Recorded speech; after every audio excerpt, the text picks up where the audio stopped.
సహజంగా క్రియాయోగలో మనం సాధన చేసేటువంటి సాధకులకి సూర్య నమస్కారాలు చేయటం గురించి ఆల్రెడీ వీడియోస్ ఉన్నాయి చూడమన్నా కానీ చాలామంది అడిగారు మళ్ళీ. కాబట్టి సూర్య నమస్కారాలు దేనికి అంటే మనకి ముఖ్యంగా మన సాధనలో క్రియాయోగ సాధనలో స్పైన్లో ఉండేటువంటి చక్రాలన్నీ కూడా మనకి ఆ ఎనర్జీస్ అలైన్ అవ్వటానికి చాలా బాగా ఉపయోగపడుతుంది. ఇంకొక ముఖ్యమైనటువంటి విషయం ఏంటంటే ఏ సాధనలో ఏ ఎక్సర్సైజులు కానీ ఆసనాలు కానీ ఏవి చేసినా కానీ మూలాధార చక్ర అనేది దృఢపడుతుంది. కాబట్టి స్పైన్ ట్విస్టింగ్ ఆసనాస్ చాలా ఇంపార్టెంట్ క్రియాయోగకు సంబంధించి. అయితే సూర్య నమస్కారాలకు సంబంధించి మనం 12 సూర్య నమస్కారాలు చేయటం జరుగుతుంది. సూర్య నమస్కారాల్లో ముఖ్యంగా మనకి శాస్త్రానుసారం చెప్పేది ఏంటంటే ద్వాదశ ఆదిత్యులు అంటారు. అంటే 12 మంది సూర్యులు ఉన్నారు ఒక్కొక్క నెలలో ఒక్కొక్కళ్ళు అని చెప్తారు. అయితే దీంట్లో 12 సూర్య నమస్కారాలు చేస్తాం. చేసేటువంటి ప్రతి సూర్య నమస్కారానికి కూడా ఒక్కొక్క నామం చొప్పున చేస్తాం. కాకపోతే చాలామందికి అంత సమయం అనేది లేనప్పుడు ముఖ్యంగా స్థిరం సుఖం ఆసనం అనేది మనకి పతంజలి యోగ సూత్రాల్లో చెప్పినటువంటి నియమం. అంటే మనం కూర్చునేటువంటి ఆసనం ఏదైతే ఉందో అది స్థిరంగా ఉండాలి, మనకి సుఖంగా ఉండాలి. కాకపోతే ఆసనం ఏది కూడా మొట్టమొదట్లోనే సుఖంగా ఉండటం అనేది జరగదు. తర్వాత మనం బై ప్రాక్టీస్ చేస్తూ ఉంటే అది ఆసనం అనేది సుఖంగా ఉండటం అనేది జరుగుతుంది, ఆ ప్రాక్టీస్లో వస్తుంది. అయితే సూర్య నమస్కారాలకు సంబంధించి కూడా ముఖ్యంగా స్లోగా వెయిట్ చేస్తూ ప్రతి ఆసనంలో కూడా ఆగుతూ టైం ఇచ్చి చేస్తే కనుక అవి ఆసనాలు అవుతాయి.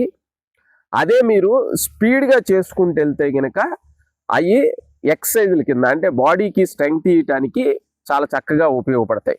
అయితే దీంట్లో అయితే ముఖ్యంగా ప్రిఫరబుల్ ఏంటంటే స్పీడ్గా చేసేటువంటి సూర్య నమస్కారాలే. స్పీడ్గా చేసేటువంటి సూర్య నమస్కారాలు మీరు కరెక్ట్గా చేస్తే 12 సూర్య నమస్కారాలు అంటే 1.5 minute 2 minutes కంటే ఎక్కువ పట్టదు స్పీడ్గా చేస్తే. ఫస్ట్ సూర్య నమస్కారాలు ఎలా చేయాలనేది బేసిక్గా చెప్దాము. దీంట్లో ముఖ్యంగా మనకి శ్వాస తీసుకునేది వదిలేది దానికి సంబంధించి సూచనలు ఒకసారి గమనించండి. ఫస్ట్ వచ్చేసి నమస్కార ముద్ర, తర్వాత బ్రీత్ తీసుకుంటూ ఊర్ధ్వ హస్తాసన, బ్రీత్ వదులుతూ పాదహస్తాసన, కాలు వెనక్కి తీసుకొని బ్రీతింగ్ తీసుకుంటూ అశ్వసంచలనాసన, బ్రీతింగ్ వదులుతూ పర్వతాసన, మోకాళ్ళు చెస్ట్ ఎదురుగా అనిచ్చాలి. ఇది అష్టాంగాసన. ఇక్కడ బ్రీత్ హోల్డ్లో ఉంటుంది. మళ్ళీ బ్రీత్ తీసుకుంటూ సర్పాసన, తర్వాత మళ్ళీ బ్రీత్ వదులుతూ పర్వతాసన, బ్రీత్ తీసుకుంటూ అశ్వసంచలనాసన, మళ్ళీ బ్రీత్ వదులుతూ పాదహస్తాసన, బ్రీత్ తీసుకుంటూ ఊర్ధ్వహస్తాసన, మళ్ళీ నార్మల్ స్టేట్కి వస్తాం. ఇది యాక్చువల్గా ఒకటి కంప్లీట్ అయినట్టు, అంటే సూర్య నమస్కారాల్లో ఒక సూర్య నమస్కారం కంప్లీట్ అయినట్టు. ఇలాంటి 12 సూర్య నమస్కారాలు చేయాలి. అయితే మనం ఫాస్ట్గా చేసేటప్పుడు మటుకు స్పీడ్గా చేసేటువంటి విధానం చూద్దాం. ఇప్పుడు చేసిన స్లోగా చేసాం కదా, అంటే ప్రతి ఒక్క ఆసనంలో కూడా, అంటే పర్వతాసనంలో కానీ అశ్వసంచలనంలో కానీ దాంట్లో మనం కొంచెం సేపు, అంటే కొంతమంది 1 minute ఉండేవాళ్ళు ఉంటారు, లేకపోతే 1/2 minute అలా ఉండేవాళ్ళు ఉంటారు. దాన్ని బట్టి ఉంటుంది. ఇప్పుడు మనం చేసేది మటుకు ముఖ్యంగా స్పైన్కి సంబంధించి ఇది చాలా చక్కగా ఉపయోగపడుతుంది. మనకి చక్రాసను కూడా అలైన్ చేయడానికి ఉపయోగపడుతుంది. స్పీడ్గా చేసేటువంటి పద్ధతి ఒకసారి చూడండి.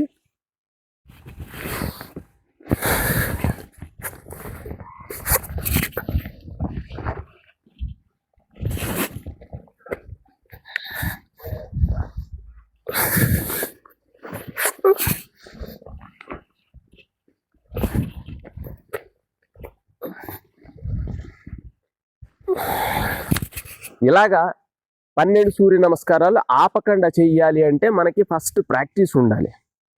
ఫస్ట్ ప్రాక్టీస్ చేస్తే ఇది చేయటానికి కరెక్ట్గా 1.5 నుంచి 2 మినిట్స్ కంటే ఎక్కువ పట్టదు. కాకపోతే దీనివల్ల వచ్చేటువంటి ఉపయోగాలు మటుకు చాలా ఎక్కువ. క్రియాయోగ సాధకులు ఎవరైతే ఉన్నారో ఆ సాధకులందరూ కూడా ఖచ్చితంగా సూర్య నమస్కారాలకు సంబంధించి చేయండి.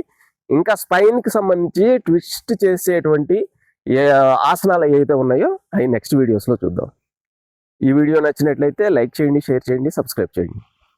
సర్వే జనా సుఖినో భవంతు.